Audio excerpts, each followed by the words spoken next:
Okay, take two. Let's try this again, and hopefully the NBN will not drop out again. If you live in Australia, please make sure that you send an email to Malcolm Turnbull saying, "Up yours, you useless git," for ruining our internet. So, I'm going to flick the camera back down, and hopefully this time the internet connection will not drop out. Also, Turnbull, if you ever watch this, you suck and I hate you. Okay, so, where were we? Something about terrain and... Oh, right, I was painting this thing, and I don't think I'm going to use that brush for this bit. I'll use this one. So yeah, I don't think that we're using enough terrain on the tabletop, and there's a couple of reasons for that. I think in 8th edition 40k, especially with all of the weapons that have decent range, and I don't have enough paint on that brush, decent range, as well as, you know, all of the fun stuff like dealing d6 wounds, dealing lots of wounds all over the place, and it just...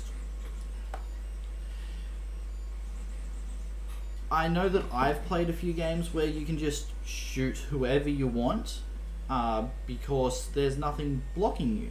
So, I mean, terrain solves this problem and is an integral part of, well, wargaming in general. But I think, and I mean, I'm basing this off of all of the 3 tournaments I've ever been to, I don't think that even... I don't see anywhere really using enough terrain.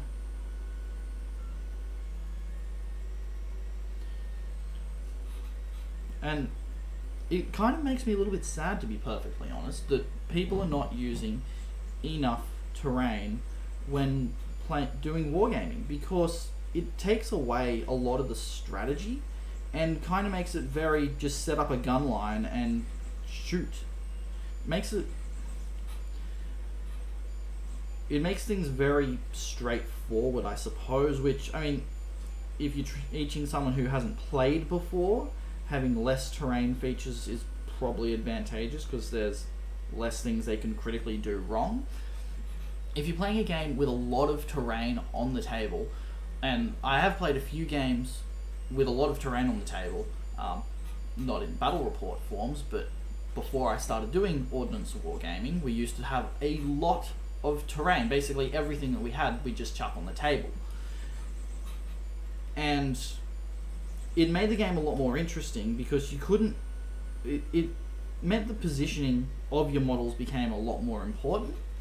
And in a game based on a D6 system, having, you know, this tactical element of positioning become more important helps to take out some of the just drown your opponent in dice aspect. Or, you know, as that meme goes, Games Workshop decided to just take the models out of the game entirely. In the tournaments, people can just throw cash at each other.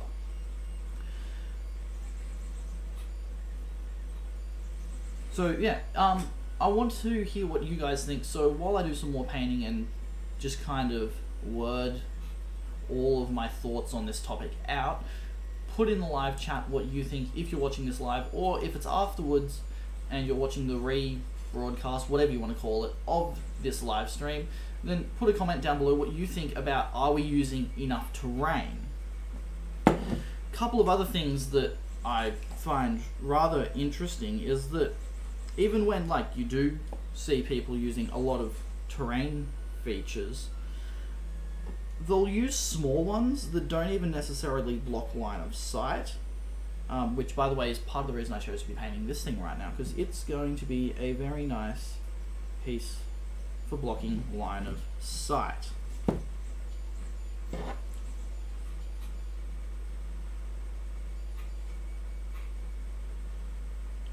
And, I mean, I'm not, like, trying to have a go at anyone with this. I mean, I'm guilty of not having enough terrain on the table,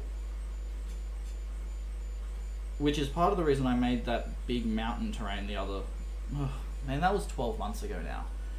Part of the reason I made that was because I wanted to have something big and to block line of sight, just to try to add more tactical elements to games. Because I was finding ever so too much that there was just too much of not having positioning being important when you're developing your tactics, basically. I mean, it was go for the objective, see if you can capture it. Not you have to worry about all of these different things, like are they going to be able to shoot at me? Because if there's not enough terrain on the table to block line of sight, then, well, your positioning doesn't matter, and you can just take a straight line because they're going to be able to see you no matter how you go, so just get there as fast as possible kind of became the tactic.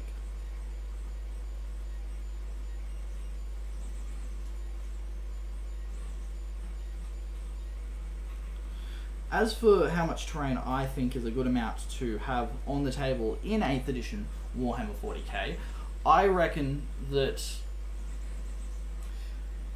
I don't know where I've read this, but I read somewhere, someone recommended, and if you know where I'm getting this from because you recognize it, please let us know. Someone suggested once to me that you should cover 1/3 of your table in terrain and then spread it out. In 8th edition, I don't think that's enough. I don't think that's enough, because in my battle reports, I've always tried to follow that rule when setting tables up to try to make things, you know, fair and whatnot. There we go, that's got that black on that corner. Nice, ready for gold. Now just to clean up the other corners. I need more black on my palette. Yeah, I don't think that is quite enough terrain, to be perfectly honest.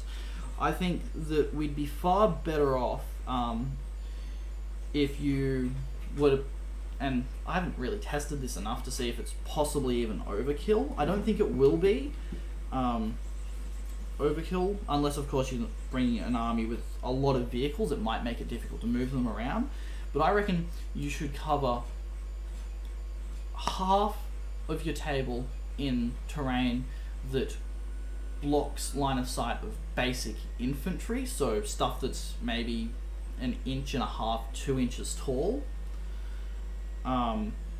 I think that's a good place to start, and then you should make it so that you have at least another 25% of your table covered in stuff that's just big and gonna block line of sight for literally anything. Like this, for example. Up there, yeah, you've seen it. I mean, the only thing that this thing goes short of blocking line of sight for is like Titans and maybe Knights? I don't know, I should sit next to a Knight someday and have a look at that. But it'll block line of sight for most things. Citadel ruins work well for this as well. Obviously, I reckon 3D printed terrain is awesome, so I'd recommend using that. Hashtag shameless self-plug. Yeah, you knew that was coming sooner or later.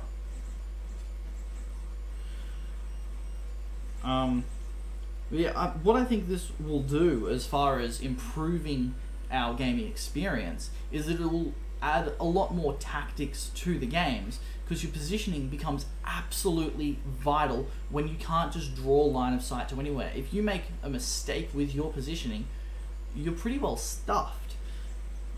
So it adds more tactical elements, it makes the game more interesting. It will slow down games a little bit just because you will need to stop and think before moving.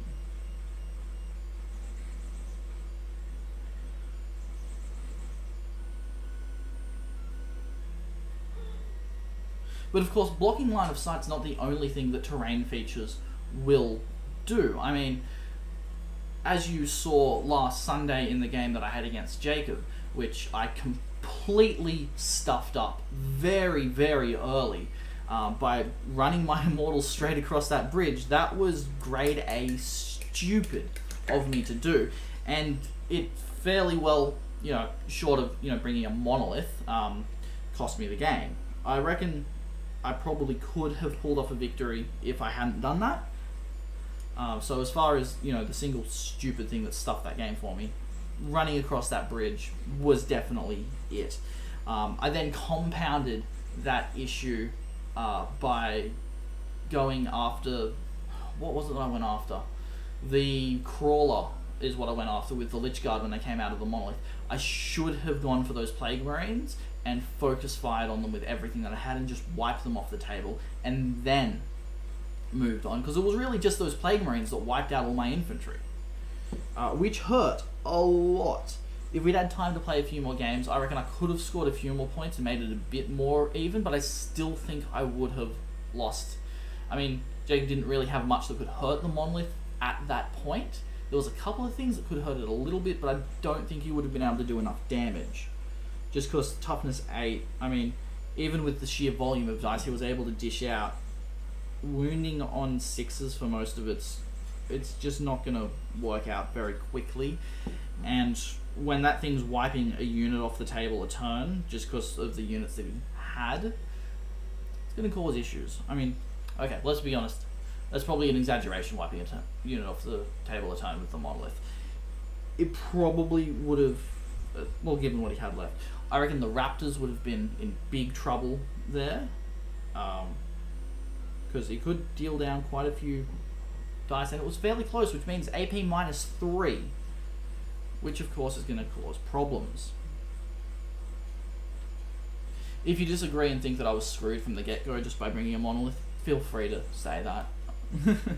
I mean, I kind of took it for that purpose, to make things more challenging.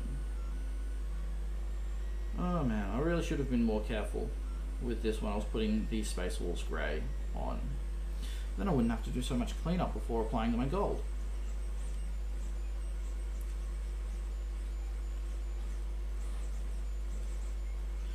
But yeah, where were we before I got distracted? Right, terrain features not only block line of sight, but as you saw, they can cause bottlenecks where they force you through a particular passageway where your opponent can basically set up a killing zone and just wipe out everything as it comes through and not have to deal with everything at once. Which is kind of what he did. It made it very hard for me to push my units through. I mean, I kind of walked into that trap that I set for myself. I really should have, you know, just painted a few more bridges and had more options. But I didn't have time to, unfortunately. And we need to do it along here. Man, this thing's gonna look awesome when it's done.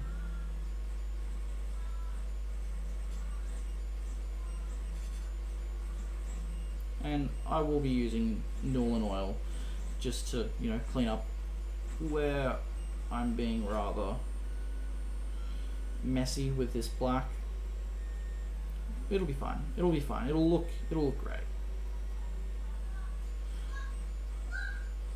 So yeah, not only you know, to create bottlenecks, but the way that we actually created that bottleneck by having the lava deal mortal wounds, meaning you really did not want to run across it, meant that it really forced me onto that bridge. What I probably should have done, hindsight being what it is waited another turn before deploying those flayed ones. Because that was the other huge mistake that I made. I didn't shoot stuff for an entire turn of a 4-turn game. It's 25% of my shooting gone. So that hurt quite a lot. It probably wouldn't have made a huge difference. Or it might have, because he might not have had enough guys left to be able to do the damage that he did in reanimation. Might have worked for me.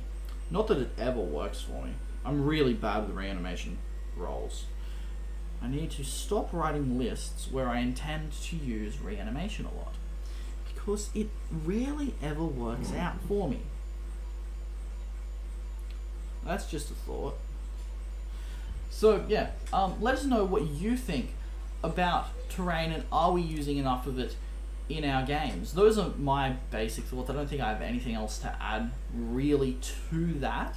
I'd love to hear what your thoughts on this are as well.